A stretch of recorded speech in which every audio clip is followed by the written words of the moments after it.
네, 오늘 8월 CPI 살펴보도록 하겠습니다. 결론적으로 5개월 연속해서 디스인플레이션 추이가 진행 중이다. 이렇게 정리를 해야 될 것 같습니다. 전년 대비 상승률이 2%대를 유지했기 때문인데요. 디테일로 살펴보면 MOM은 0.2%, 확대해보면 0.19% 상승하는 것으로 나왔습니다. 전반적으로 예상에 부합을 했고요. YY 수치는 2.5%인데 21년 2월 이후 가장 낮은 수치입니다. 전반적으로 헤드라인 CPI는 예상에 부합하기도 했지만 추이 자체가 지속적인 디스인플레이션 추이를 나타내고 있습니다. 이제 문제는 MOM으로 0.3% 상승을 하게 된 근원 CPI가 문제였는데 YY는 전월과 비슷하게 3.2%로 집계가 됐어요. 다만 예상을 상회한 게 MOM이었습니다. 0.28%로 집계가 됐는데 이렇게 나오게 된 핵심 원인이 자가주거비의 상승이 있었거든요. 이 부분 중점적으로 살펴보도록 하겠습니다. 예상치를 상회하게 된 주요 핵심 원인이 자가주거비에 대한 반등이 있었는데 이런 부분이 일시적인 변화고 중장기적으로 봤을 때 크게 우려할 부분이 아니라면 CPI에 대해서 해석하는데 가장 핵심이 될 것이다. 이렇게 봐야 될 것 같고요. 네, 먼저 근원 CPI 중에 상품, 재화 부분 살펴보겠습니다. 여전히 마이너스 0.2% 하락하는 것으로 나왔는데 소수점까지 확대를 해보면 8월달 마이너스 0.17%로 뚜렷한 하락세가 지속되는 것으로 나왔습니다. 물론 직전달 마이너스 0.32에 비해서는 소폭 반등을 했지만 그럼에도 마이너스 국면에서 디스인플레이션 추이가 지속된다 이렇게 봐야 되고 특별히 올해 2월달처럼 플러스로 상승 전환이 된 추이가 아니라는 점에서 이런 마이너스권역에서 등락을 이어가는 흐름 여전히 마이너스권역에서 등락을 이어가는 이런 흐름은 디스인플레이션 추이가 지속된다 이렇게 봐야 될 것 같고요. 다음은 근원 CPI의 서비스 가격 지수입니다. 사실상 CPI의 대부분을 차지하고 있죠. 보시면 왼쪽이 CPI 전체 비중인데 푸드와 에너지를 제외해놓고 근원 CPI 비중이 79%거든요. 이 79%를 확대해보면 아까 살펴봤던 재화와 상품단이 18% 수준이고 나머지 61%가 서비스입니다. 이 서비스 가격 지수의 흐름 보시게 되면 0.41%로 직전달 0.31에 비해서 상승하는 것으로 나왔습니다. 이 추이 보시게 되면 쭉 서비스 가격 지수가 하락을 하다가 이때가 언젠가요? 24년 6월달, 21년 9월 이후 최소 상승률을 기록했던 게 0.13% 상승을 보였거든요. 서비스 가격 지수가 지난달 대비 상승하면서 0.41%는 집계가 됐지만 아직 추이 자체가 뚜렷하게 횡보나 정체 구간으로 들어섰다. 이렇게 보기에도 조금 어렵고요. 아직은 전반적인 디스인플레이션 추이 가운데 그렇게 빠른 속도로 물가가 떨어지고 있는 그런 모습은 아니다. 이렇게 해석을 해야 되겠죠. 물가 둔화의 모습은 나타나고 있는데 그 둔화 속도가 좀 더디다. 이렇게 정리하면 좋을 것 같고요. 그리고 서비스 가격 지수에서 많은 비중을 차지하고 있는 게 주거비, 의료비, 교통비 순입니다. 주거비가 35%를 차지하고 있죠. 따라서 CPI를 보실 때 이 주거비 흐름이 제일 중요합니다. 이번 달 0.51% 상승하는 것으로 나왔습니다. 지난달 0.35에 비해서 더 높아지긴 했습니다만 지금의 레벨 자체가 21년 1월 이후에 가장 높은 수준으로 올라섰습니다. 사실상 주거비가 계속적으로 둔화되는 흐름이 나온다 그러면 이번 달 직전 달에 비해서 더 떨어지는 모습이 나와야 추이적으로 계속 둔화되거나 하락하는 흐름이다라고 말씀을 드릴 수 있을 것 같은데 사실 이번 달 이렇게 반등을 하면서 주거비 전반적인 흐름이 약간 횡보하는 그런 모습도 보이는 것 같고요. 디테일로 살펴보면 역시 자가주거비 OER에 대한 상승이 주도를 했습니다. 이 빨간색 차트 보시면 0.5%로 집계가 됐거든요. 지난달에 비해서 크게 높아진 거 확인하실 수가 있죠. 추이 자체가 어느 정도 하락세를 보이다가 이번 달 이렇게 크게 반등을 하면서 정체 구간으로 돌아서는 그런 그림을 만들었다. 이 OER의 자가주거비의 흐름을 한번 더 디테일하게 살펴보는 게 중요하다. 어쩌면 올해 1월달 이렇게 일시적인 반등 구간으로도 해석될 여지가 있기 때문에 좀 중요하게 살펴봐야 될 부분이고요. 그에 비해서 실차 임대료죠. 전체 비중에서 약 7% 비중을 갖고 있는 것은 전월 대비 더 떨어졌습니다. 사실 우리가 주거 물가라고 하는 것은 실제 임대료라고 볼 수 있지만 CPI 계산에 있어서는 비중이 적습니다. CPI 계산의 많은 부분을 차지하고 있는 게 이 OER 자가주거비 측정 부분인데 이게 이렇게 크게 오르다 보니까 사실 전반적인 주거 물가가 이렇게 반등하는 것으로 집계가 된 것이고요. 사실 이번 OER의 반등은 이번 1월달과 같은 일시적인 변동으로 보고 있습니다. 사실상 주거비가 만든 CPI 착시라고 말을 할 정도라고 생각을 하는데요. 실제보다 높아 보이는 그런 결과를 가져왔다. 주거비는 사실 매달 조사가 되잖아요. 그런데 보통 계약 기간은 1년 단위로 이루어지기 때문에 계약 갱신 주기가 길습니다. 그러다 보니까 시차가 존재할 수밖에 없는 거고, 이런 측면에서 주거비는 일반적으로 노이즈를 갖고 있을 수밖에 없다. 근데 문제가 뭐냐면 이 시차의 범위가 주거비가 등락과 급락을 하면서 이 간극 자체가 더 벌어졌다는 게 문제예요. 따라서 그렇지 않아도 후행인 주거비가 더 후행으로 더 늘어지게 된 것이죠. 더 중요한 부분은 오늘 이렇게 나온 CPI 결과를 보고 연준이 금리 인하를 더디게 하거나 그 폭을 줄이게 된다면 경기 침체에 빠질 가능성이 상당히 높다. 후행인 주거비 제외 물가는 이미 충분한 수준에서 안정적인 레벨까지 떨어졌거든요. 그런데 높은 수준의 고금리를 여전히 유지하게 된다면 이건 과거에 반복했던 연준의 실수가 되풀이되는 결과를 가져올 것이다. 이렇게 보고 있는 것이죠. 경제 전반의 펀더멘털이 아니고 이 주거비 흐름을 놓고 본다면 만약 경기 침체로 진행이 되는 과정이 아니라면 내년 물가는 이 주거비가 크게 하락을 주도할 것이다. 이렇게 해석을 해야 될 정도입니다. 이런 부분은 CPI가 신규 임대료 지수와의 이런 현격한 격차가 발생했다는 거 말씀을 드렸고요. 더욱이 지금 임대주택 표본조사에서 새로운 임차일의 비율이 더 감소했다라는 점도 뒷받침해야 될 부분이고요. 따라서 이런 상당한 시차가 존재하기 때문에 지금의 주거비용 상승세는 어느 정도 변동성 구간으로 봐야 되고, 이런 시차가 오히려 왜곡된 경기 판단을 하는데 결정적인 주범이 된다. 이렇게 봐야 될 것 같습니다. 따라서 금리 결정에 있어서 주저하게 된다면 경기 침체로 빠져들어갈 수밖에 없는 그런 실수의 가능성이 높아졌다라고 봐야 되고, 더불어서 만약에 경기 침체로 빠지지 않는 상황이 벌어진다면 이 주거 비용이 오히려 내년도 주거 물가를 끌어내리는 핵심 요인으로 작용할 가능성이 높다. 이 정도로 봐야 될 것 같습니다. 보시게 되면 진로 주택 임대료 지수와 신규 세입자 임대료 지수는 신규 세입자의 임대료 수준만을 조사를 하는 거고요. 여기에 우리가 주거비 물가는 보통 6에서 12개월 정도 선행하는 그런 흐름을 보이고 있습니다. 임대료 항목에서 CPI 가중치가 크기 때문에 이 두 개가 선행 대표로 충분히 엿볼 수 있는데 이미 이렇게 하락세로 꺾였죠. 지금 보시게 되면 신규 임대료 지수 같은 경우에는 마이너스를 기록하게 됐죠. 물가 압력은 점차 완화되고 이게 올해 하반기나 내년 초에 이르러서는 전반적인 물꼬를 끌어내리는데 주거비가 주도를 할 것이다. 이렇게 볼 만한 충분한 데이터고요. 그리고 또 있습니다. 선행 임대료 지수 진로 차트를 놓고 봤을 때 이 고점과 저점 차이가 한 6개월에서 8개월 정도 난다고 말씀드렸잖아요. 물론 아직까지는 이 시차로 인해서 주거비 하락세가 충분히 반영되지 않았기 때문에 추가 하락을 기대할 수 있지만 이 부분을 제가 언급드렸었죠.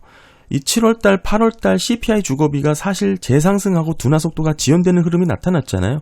이번 8월달도 OER이 반등하는 모습이 나왔고, 이러한 배경으로 설명이 되는 것 중에 하나가 최근 진로 임대료가 바닥을 찍고 이렇게 반등했던 흐름이 과연 CPI 주거비에 이런 상세 둔화에 대한 속도가 약해질 가능성이 있다. 이렇게 반등을 했기 때문에 주거비 하락이 크지 않을 가능성, 둔화 속도가 약해질 가능성 등이 복합적으로 작용될 여지가 있다. 이렇게 말씀을 드렸었죠. 최악의 경우에는 과거 대비 높은 수준의 주거비 레벨이 형성될 가능성 또한 있다. 하지만 이 빨간색 차트에 보시면 선행 임대료 추이가 꺾였다라는 것이죠. 상승세가 꺾였습니다. 4월달 4.33에서 6월달 3.82, 7월달 3.44까지 뚜렷하게 둔화되는 흐름이 나타났죠. 피크아웃하고 있는 흐름이 나온 거고, 이렇다면 임대료의 반등 구간의 고점이 지나갔을 가능성이 높다. 이렇게 봐야겠죠. 이렇게 반등하면서 둔화 속도가 약해질 것으로 전망을 했는데 이게 다시 피크아웃 했기 때문에 고점이 지나갔을 가능성이 높다. 이렇게 말씀을 드려야 될 것 같고, 또 있습니다. 지금의 OER의 주거비 흐름에 많은 영향을 미치는 게 주택가격이 있을 수밖에 없는데 주택가격이 계속 상승세를 이어나갔죠.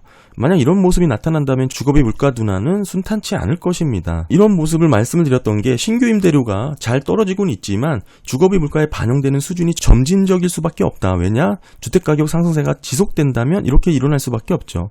이런 상태에서 주거 임대료가 재차 상승할 경우 그 효과는 반감될 수밖에 없는 흐름이 나타나기 때문에 주거비 물가 둔화는 순탄치 않다. 주택가격 상승세가 계속 이어진다면 이 모든 것을 덮어버리고 OER이 반등할 흐름이 있다. 주거물가 지표는 재차 시장 예상치를 상회할 가능성이 높다. 제 이 멘트를 한 두세 달 전부터 꾸준히 말씀을 드렸었죠. 물가가 잘 잡히고 있는 흐름 가운데서도 주거 물가 관련해서는 시장 예상치를 상회할 가능성이 여전히 존재한다라고 말씀을 드렸었고, 그런 결과가 지금 이번 8월달 CPI에서도 재차 나왔다. 이렇게 봐야 되는 거고요. 다만 이런 흐름이 언제까지 지속될까? 저는 그렇게 뭐 장기간 지속될 거라 보지 않습니다. 이제 거의 마무리가 되는 국면이다 이렇게 봐야 되는데, 그 이유 자체가 또 하나 근거로 드리는 게 미국의 주택가격 추이를 보시게 되면 23년 7월달 저점을 찍고 반등을 했죠. 그리고 전고점 이후 지금 여기입니다. 상승세가 주춤하며 둔화되고 있는 흐름이 나타났어요.